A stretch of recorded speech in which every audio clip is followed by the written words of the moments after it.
Assalamualaikum warahmatullahi wabarakatuh. Salam sejahtera untuk kita semua.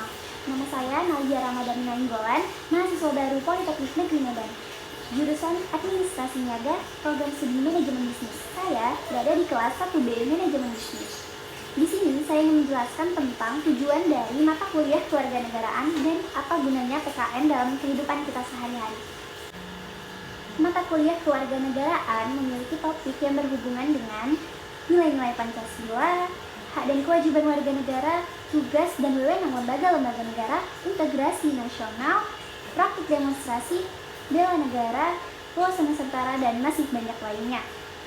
Pancasila adalah dasar negara kita.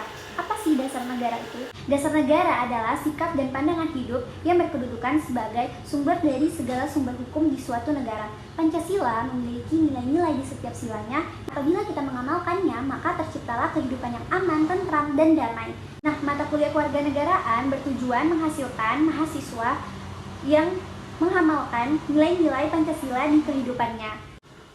Selanjutnya, terdapat hak dan kewajiban warga negara. Hak dan kewajiban warga negara patutlah kita ketahui sebagai warga negara demi perlindungan harkat dan martabat manusia. Nah, pembahasan ini di mata kuliah kewarganegaraan bertujuan untuk menghasilkan mahasiswa yang tidak bersikap semena-mena dan tidak merugikan orang lain. Pengetahuan mengenai tugas dan wewenang lembaga-lembaga negara pada mata kuliah kewarganegaraan bertujuan mempersiapkan mahasiswa sebagai generasi muda yang akan menggantikan generasi sebelumnya.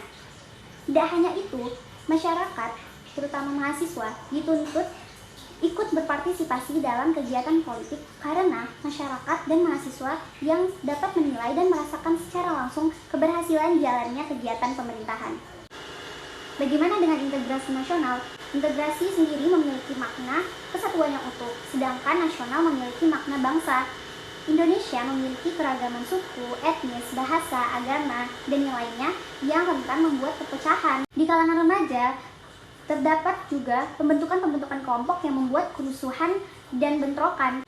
Hal ini membuktikan bahwa masih kurangnya kesadaran dari masyarakat dan para remaja mengenai integrasi nasional. Sehingga adanya mata kuliah ini membuat mahasiswa sadar akan pentingnya integrasi nasional untuk keutuhan NKRI dan mencegah hal-hal tersebut tadi terjadi kembali. Lalu mengenai praktik demonstrasi yang bertujuan untuk menyuarakan pendapat masyarakat. Mahasiswa pernah ikut demonstrasi besar pada tahun 1998 yang menghasilkan perubahan sangat besar pada Indonesia, yaitu perubahan pada masa Orde Baru ke masa era reformasi sampai sekarang. Nah, tujuan dari mata kuliah kewarganegaraan mengenai hal ini membantu mahasiswa untuk berpikir kritis, mengeluarkan hak suara yang bertanggung jawab.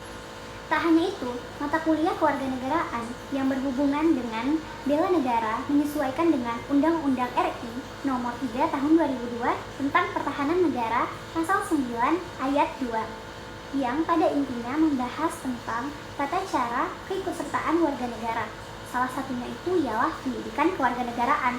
Sehingga pada mata kuliah kewarganegaraan yang berhubungan dengan bela negara ini bertujuan untuk menumbuhkan sikap nasionalisme atau biasa yang disebut dengan sikap cinta tanah air di dalam diri mahasiswa dan membuat mahasiswa ikut berperan dalam mempertahankan dan membela negara kesatuan Republik Indonesia.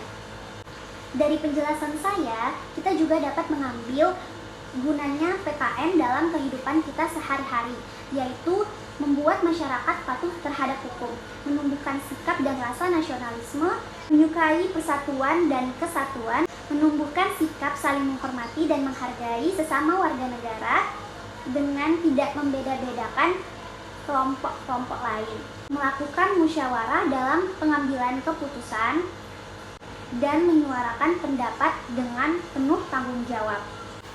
Demikian yang dapat saya sampaikan. Semoga apa yang saya sampaikan dapat bermanfaat untuk kita semua dan diambil positifnya. Mohon maaf apabila ada kesalahan kata dan perlakuan saya yang kurang berkenan. Terima kasih telah mendengarkan apa yang saya sampaikan. Wabillahi taufiq wal hidayah. Wassalamualaikum warahmatullahi wabarakatuh. Salam sejahtera untuk kita semua.